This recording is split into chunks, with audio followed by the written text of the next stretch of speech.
منيا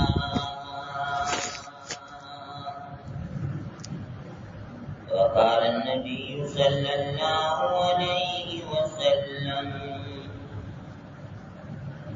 الحج المبرور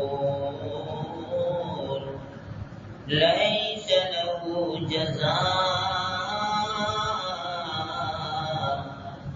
إلا الجنة إن الله وملائكته يصلون على النبي يا أيها الذين آمنوا صلوا عليه وسلموا تسليما. تمام ساتھی اور محبت کے ساتھ رسول اللہ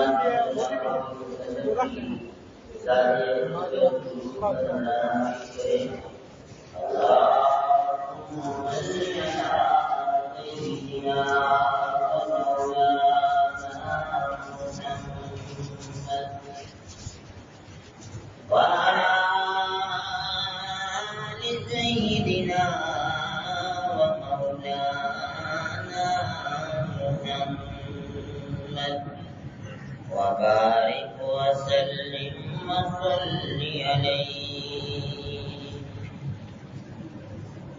معزز محترم حضرات، سامعین کرام، گھروں میں سننے والی واجب الاحترام بھائی بہنوں، گزشتہ گئی جمعۃ المبارک سے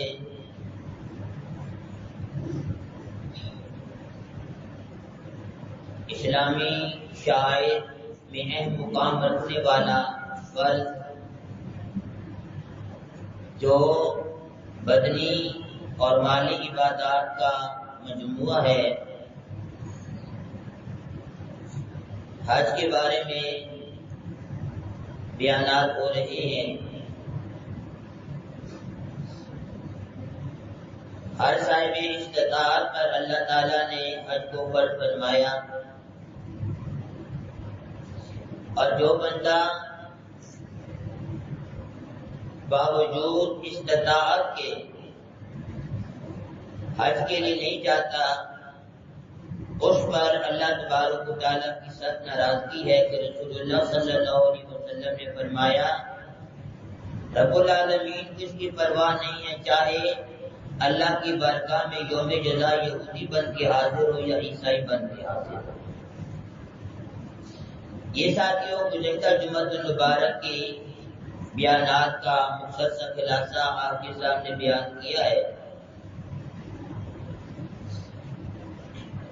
آج کا جو بیان ہے وہ ہے صحیح نیت کے ساتھ، اخلاص کے ساتھ جیسے انسان نماز پڑھتا ہے، روزہ رکھتا ہے، زکوٰۃ دیتا ہے اور اچھے عمل کرتا ہے، حج کے لیے بھی انسان کی نیت کا صحیح ہونا بہت ہی زیادہ ضروری ہے. حج بھی انسان کرے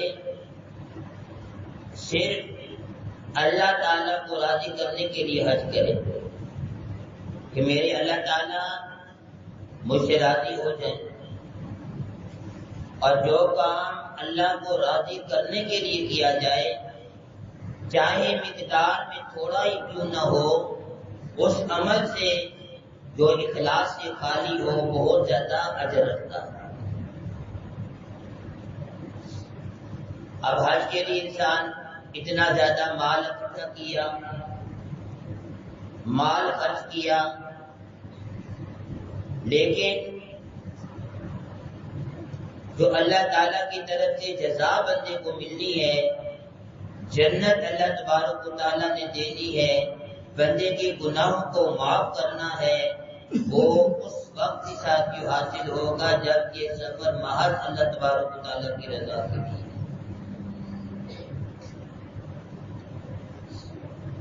ایک تو یہ بات صحیح نیت کے ساتھ انسان حج کرے،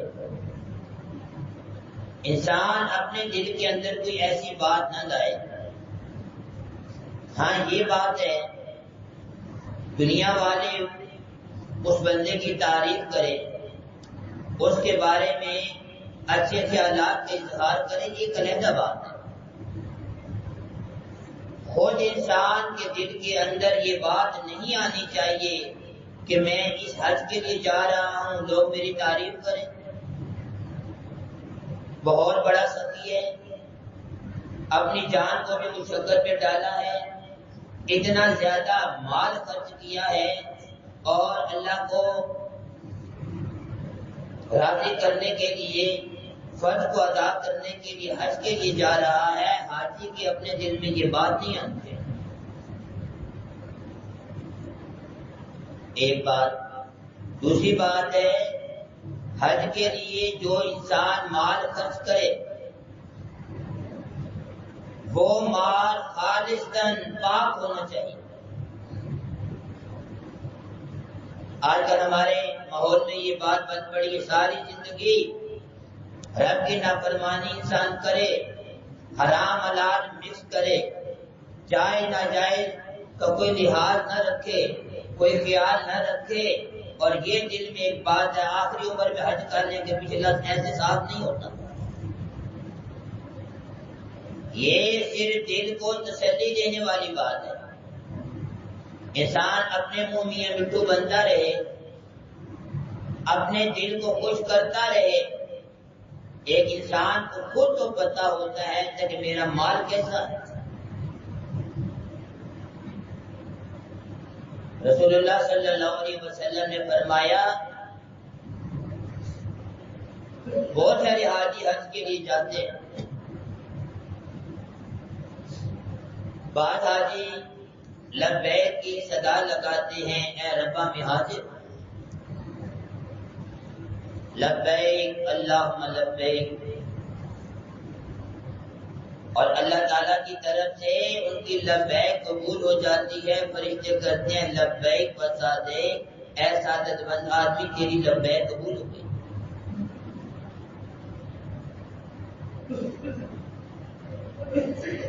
اللہ ایسا حج کرنے کی سب کو توفیق عطا فرما دے۔ اور بعض حاجی حج کے لیے جاتے ہیں، لبیک وہ بھی پکارتے ہیں، لیکن ادھر سے جواب آتا ہے لا لبیک وسعدیک، تیری لبیک قبول نہیں۔ وجہ میرے ساتھیوں یہی ہوتی ہے کہ نہ مال پاک، نہ جو کپڑا پہنا ہے وہ پاک، نہ انسان کی خوراک پاک، نہ کوئی اور چیز پاک، یہ عبادت کیسے قبول ہو سکتی؟ حدیث مبارکہ میں آتا ہے کہ مسافر کی دعا کو اللہ تبارک و تعالیٰ قبول فرماتے ہیں، اور حاجی سے بڑھ کر ساتھیوں کون سا مسافر ہوگا؟ اب تو ہے ساتھیوں اللہ تعالیٰ نے آسانی پیدا کروا دی، پہلے لوگ پیدل حج کے لیے جایا کرتے تھے، گھوڑوں میں سفر کر کے حج کے لیے جایا کرتے تھے، اونٹوں میں سفر کر کے حج کے لیے جایا کرتے تھے، راستے کی مشقتیں برداشت کرتے تھے، تکلیفیں برداشت کرتے تھے، اور ساتھ اس طرح کی سہولیات بھی نہیں تھی، نہ تو بجلی کا کوئی انتظام ہوتا، نہ کسی اور چیز کا انتظام ہوتا۔ کچھ وقت سفر کرنے کے بعد پھر آرام کرنا، پھر سفر کے لیے کرنا، اور بال بکھرے ہوئے، گرد انسان کے جسم پر پڑی ہوئی، سوارے پر پڑی ہوئی، کپڑوں پر پڑی ہوئی، کتنی مشقت کے ساتھ ساتھیوں لوگ حج کے لیے جاتے تھے، اور حاجی سے بڑھ کر کون سا جو مسافروں کا بات یہ چل رہی تھی۔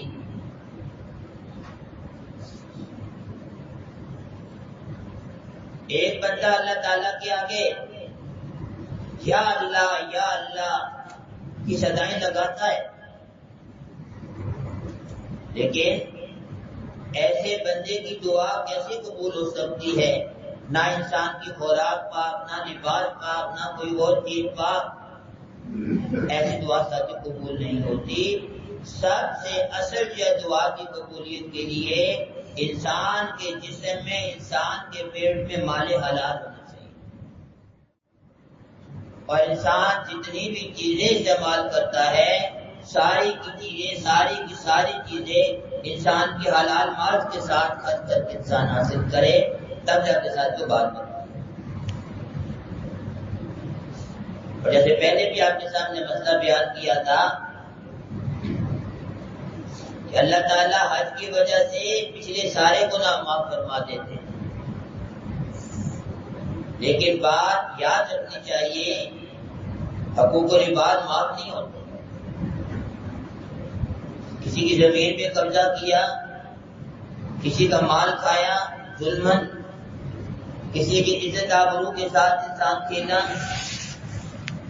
یہ نہیں حاجی حج کر کے آئے گا اور یہ کھاتا صاحب ایسے نہیں ہوگا صاحب. کسی کے مال پہ ظلمن قبضہ کرنا یہ گناہ کا کام ہے، وہاں توبہ کرنے سے وہ گناہ معاف ہو جائے گا، وہ مال انسان کے ذمہ باقی ہے. کسی کی زمین پہ قبضہ کیا وہ زمین واپس کرنا پڑے گی یا بندے کو اس سے معاف کرانی پڑے گی. کسی کو تکلیف دی یا معافی اس بندے سے معاف کرانی پڑے گی تب جا کے بات ہو.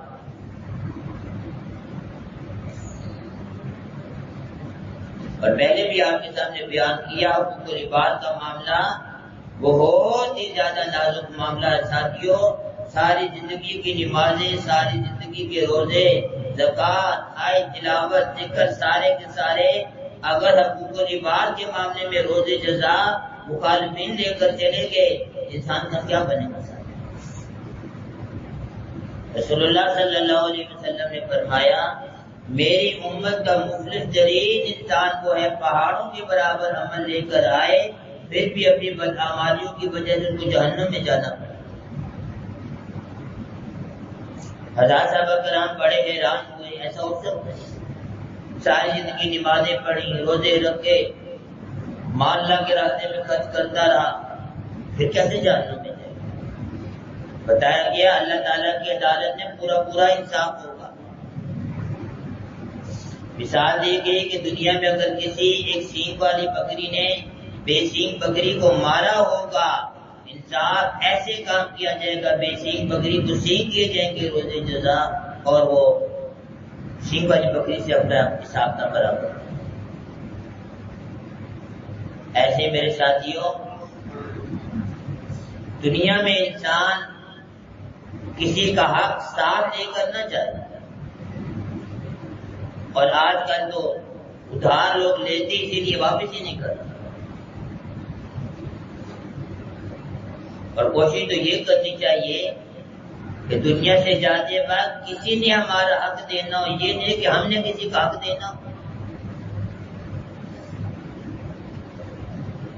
اسے میرے ساتھیوں بات حج کی چل رہی تھی، ایک صحیح خالصاً اللہ تبارک و تعالیٰ کی رضا کے لیے انسان کو حج بھی کرنا چاہیے. جیسے اور اعمال میں نیت کا پاک ہونا، صاف ہونا، صحیح ہونا ضروری ہے، ایسے حج کے لیے بھی انسان کی نیت کا پاک ہونا، صاف ہونا ضروری ہے. بنی اسرائیل میں ایک طبقات پڑ گیا، لوگ بھوکوں مرنے لگے. ایک بندہ جا رہا تھا، راستے میں دیکھا مٹی کا بہت بڑا پہاڑ، بہت بڑا ٹیلا. اس کے دل میں یہ بات آ گئی کہ ربا اگر یہ سارا آٹے کا ہوتا اور میری ملک میں ہوتا تو میں بنی اسرائیل میں سارا صدقہ کر دیتا. آج قحط کی وجہ سے بھوکے مر رہے ہیں، آپ پاس تھا ہی نہیں. نیت ٹھیک تھی، وقت کے نبی کے پاس اللہ تبارک و تعالیٰ نے وحی بھیجی، اے میرے نبی میرے اس بندے کو یہ بشارت دے دیں اتنا آٹا صدقہ کرنے کا ثواب تیرے نام اعمال میں لگا. اور اگر ساتھ میں چھوٹے سے چھوٹا عمل ہو یا بڑے سے بڑا عمل ہو، رب کی بارگاہ میں قبول ہو جائے. 14 انسان کا صحیح روز پر دیکھیے اور انسان اپنے مال کی خرچ کرے اور اللہ